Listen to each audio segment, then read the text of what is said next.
All right, what's up, my brothers from another mother? I'm on with Rollo Tomassi of the Rational Mail series. We're going to be going through a bunch of questions today on Q&A that I solicited through some social media platforms.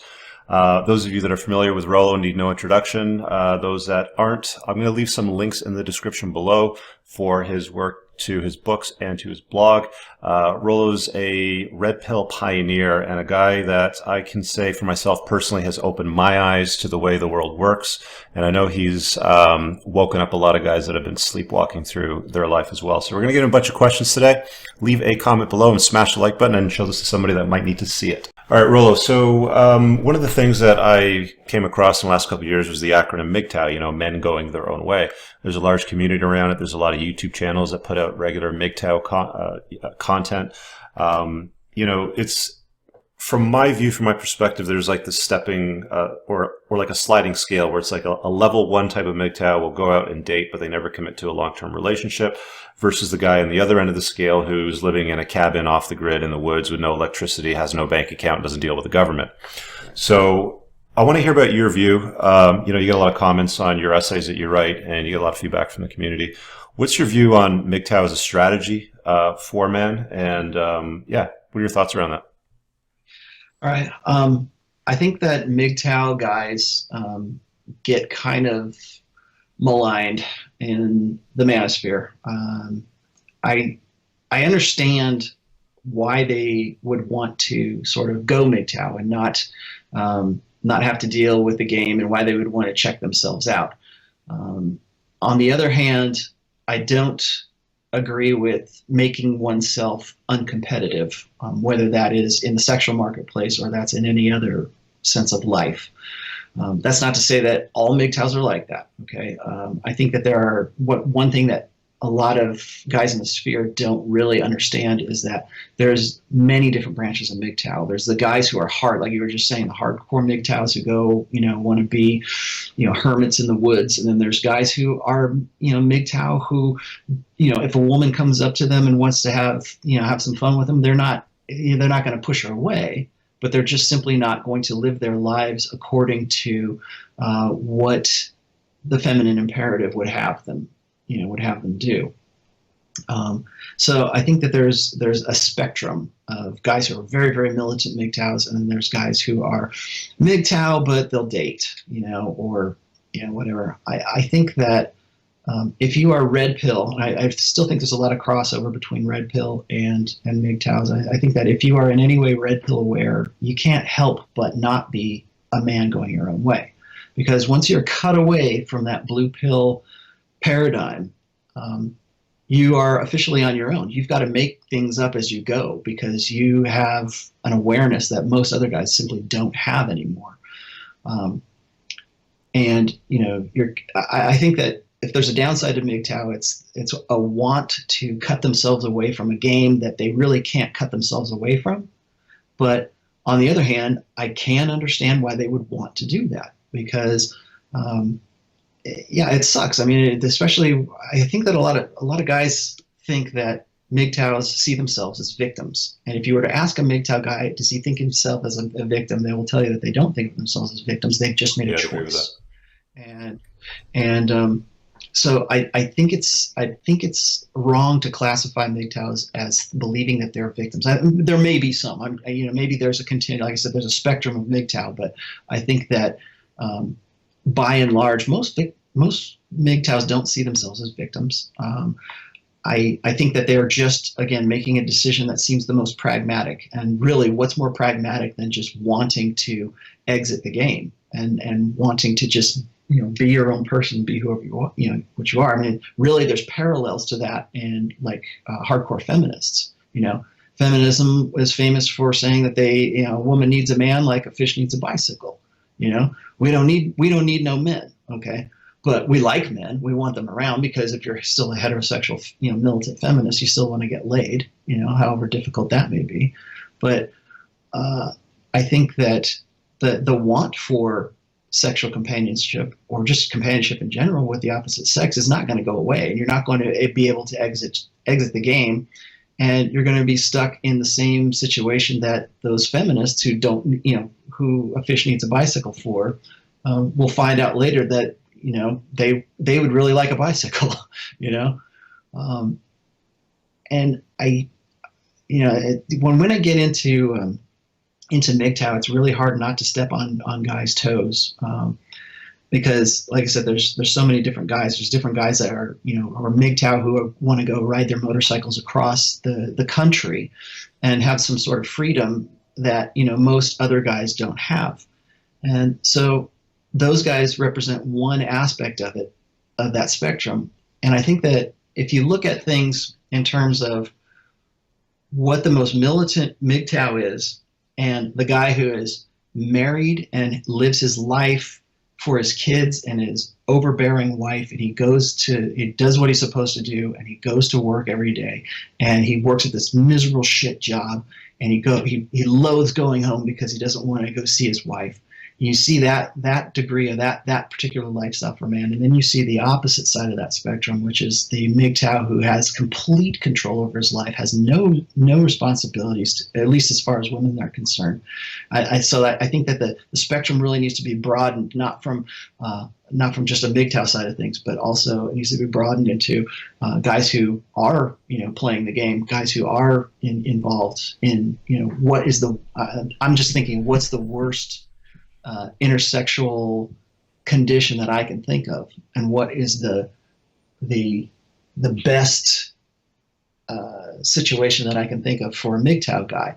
And you will talk to Mgtows and they will say, I don't want to be that guy. I don't want to be that guy who is beholden to a woman for the rest of my life and just go into the grave and never be appreciated and never get to do anything that I want to do. Like right now yourself, I know you're not Mgtow, but you're somewhere in between that. You're like, you do your own thing, you have your own shit together. You're still dating because you still, I assume, still want to get laid, and you still want to do what you want to do. You still want to drive fast cars. You still want to be a good father to your kid. And you right now still have more freedom than the guy who's locked down into a marriage that we're supposed to think is ideal, but yet it is really, Mgtow guys will call it a form of slavery. I don't necessarily see it as a form of slavery, because the way that I have, crafted my marriage and my relationship, I don't feel like, if I want to go, take off for 3 days, I can go, get on my snowmobile and go backcountry snowmobiling for forever and come back. As long as I'm safe, everything's good, right? But I can still make decisions for myself. But I can't make the same decisions for myself that, like, say, you can, because you're cut away from responsibilities that I might have. But by the same token, Mgtow guys feel that they're in a better position than even you are, because they have even less responsibilities to, like, maybe they don't have a kid, maybe they never got married, maybe they don't have to worry about an alimony check or child support payments or whatever else like that. And so it's always this comparison of qualities of life. And I think that in some ways I can understand where they come from that, but then it becomes sort of a point of pride for them, and it becomes this. So there's a lot of blurred lines when it comes to Mgtow. There's a lot of different areas and spectrums, and I suppose you could be blue pill Mgtow, red pill Mgtow, purple, whatever. But one of the things that stood out early on when you started to answer the question is you don't like the idea of unplugging from the competition part of being a man, right? Like being on this planet and not competing. So would you say, as long as you're competing on the sexual marketplace with a red pill lens, you can call yourself Mgtow whatever you want? That seems to be the safest way for guys to navigate, right? Right. Well, here I am. I've been married for 21 years. I'm, one of, the risk of glossing myself, I'm one of the premier writers in the red pill. I would dare say that compared to some of my peers who are still blue pill, I'm definitely Mgtow when it comes to, if I were to compare myself to them, because I'm doing things, I'm going the way that I want to go. You don't know this, but I had one child by design, because I knew that I could not handle having 2 or 3 kids, because there are certain things that I want to do in my life. Am I selfish? Yes, I'm selfish in that sense. Because I have things that I want to get done in this lifetime. And fortunately, a lot of guys can benefit from that, because I'll tell you right now, I doubt that I would have 3 books written if I had 4 children. So Am I going my own way? In a sense, yes. I'm certainly cut away from that blue pill um, ideology of what it is that is proper and what I should be doing. Like I should be like building my life. I certainly didn't build my life up around um, being the best dude that I could be for whatever woman in her epiphany phase came along and decided that I was a good enough guy. I certainly didn't do that. I had two nickels to rub together when I met my wife, so it wasn't anything along those lines. But I think that, like just what we were saying a little bit before, is that there's a certain amount of competition and amount of, for lack of a better term, amount of competition that a man has to accept as part of being a man. And a lot of that comes down to intersexual competition. I talk about this in the second book, in The Burden of Performance. Every man has a burden of performance. And Mgtow guys don't like it when I say it's a burden of performance. Well, take that however you want to. You can call it the challenge of performance, or you can call it the opportunity of performance, or whatever. But the fact of the matter is, as a man, and whether it's intersexual competition or any other kind of competition, you are going to have to deal with competing with other people, and your value as a man is going to be compared to your ability to perform and other men's ability to perform. And your value to a woman is going to be based on whatever that performance value is, whether that's physical prowess, or it might be affluence, it might be game, it might be whatever. But the fact of the matter is you will be tested and you will be compared to other men.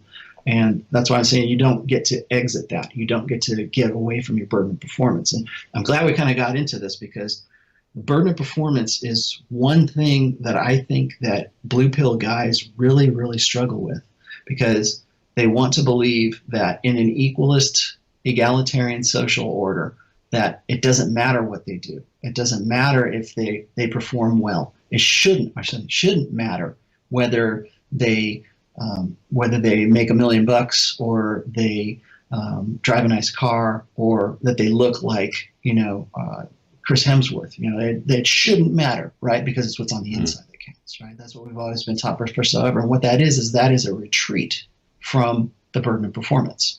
And to a degree, depending on the Mgtow, it is a retreat from that burden of performance.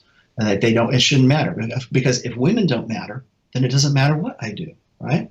I can just do whatever I want to do. And, a lot of guys take that really self-righteously, and they think, well, they're going to be some Buddhist monk, or they're going to, reach some new stage of enlightenment because they're now asexual and they don't really care about it anymore. And I will tell you right now that, creativity and men's greatest achievements comes because we've got two balls hanging between our legs right now. That's because we want to get laid, and because we're trying to figure that kind of shit out. There's an energy that comes along with with testosterone, that comes along with what drives you, what gets you pissed off. There's a reason we get pissed off when we're hungry, because we need to kill something to eat that. That's the way we're evolved. When we want to get something done, one of the things that these guys always talk about is no fap. We don't want to jerk off for a month or whatever. Well, good. If you want to take that from a moral perspective, more power to you. But I will tell you right now that by doing so, that prompts you, and that builds your, that energy within you to go out and do stuff. So if I can't jerk off, I got no other choice but to go out and get laid and try to find off somewhere else. Perfect. All right, Rollo, I just want to thank you for your time today. Really appreciate that. Again, links are in the description below. If you guys have a comment, please do so. Leave something down there, smash the like button, and share this with somebody that might need to see it. Thanks, Rollo.